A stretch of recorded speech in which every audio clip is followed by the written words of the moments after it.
Public public public যখনই vote এসে যায় তো আমাদের খালার যেমন ফিতা কাটার শুরু হয়ে যায়, মানে এমন হয়ে যায় না যে ভোট এসেছে মানে পাবলিককে বোকা বানানোর জন্য, যে চলো ভোট এসছে তাড়াতাড়ি ফিতাটা কাটি, ফিতা কেটে তো পাবলিককে দেখাতে হবে যে আমি মোথাবাড়ির পাবলিককে বোকা বানাচ্ছি। সেম অবস্থা হচ্ছে মমতা ব্যানার্জির, মানে যখনই ভোট কাছিয়ে আসে তখনই মালদার নাম মনে পড়ে যায় মমতা ব্যানার্জির। মানে বুঝতে পারছেন আপনারা আমি কি বলতে চাইছি? আমি এটাই বলতে চাইছি যে ভোট কাছিয়ে আসলে গেলেই মমতা ব্যানার্জির মালদার কথা মনে পড়ে, মুর্শিদাবাদের কথা মনে পড়ে, কিন্তু ভোট নেওয়ার পর আর মনে পড়ে না, মনে থাকে না। আমি এটা কথা কেন বললাম, আজকে আপনি মালদায় এলেন, সেদিন আপনি কোথায় ছিলেন? বর্ষার দিনে যে সময় ভূতনির লোকগুলো বাঁধের উপর থাকতে বাধ্য হয়েছিল, পঞ্চনন্দপুরের লোকগুলো বাড়ি ছেড়ে অন্য জায়গায় যেতে বাধ্য হয়েছিল, তখন কোথায় ছিলেন? তখন মালদার জন্য আপনার দরদ উতলিয়ে পড়েনি? সেই এসছেন ভোট কাছিয়ে এসছে বলে মালদাবাসীর কাছে আপনার দরদ দেখাতে। মালদার লোক আর অতটাও পাগল না। কেন?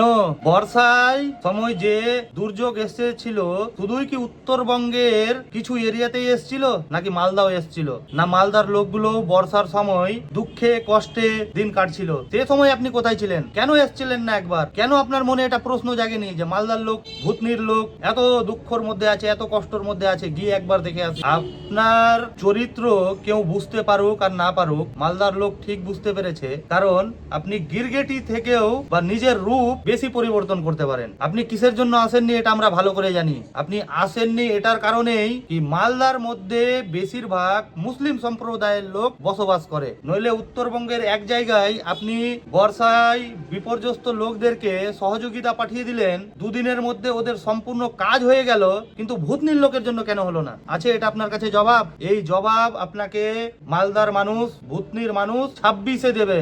এই আপনি সেকুলার মুখ্যমন্ত্রী না, আপনি সেকুলার মুখ্যমন্ত্রী না। যদি সেকুলার মুখ্যমন্ত্রী আপনি থাকতেন তাহলে মালদার মধ্যে যখন ভূতনির লোকগুলো বাঁধের উপর এত কষ্টের মধ্যে থাকতে বাধ্য হয়েছিল তখন আপনি এসে পাশে দাঁড়াতেন, কিন্তু না, আপনি এলেন না আর আপনি আসবেনও না। এটা মালদার লোক বুঝে গেছে, কারণ এখানে বেশিরভাগ মুসলিম সম্প্রদায়ের লোক বসবাস করে।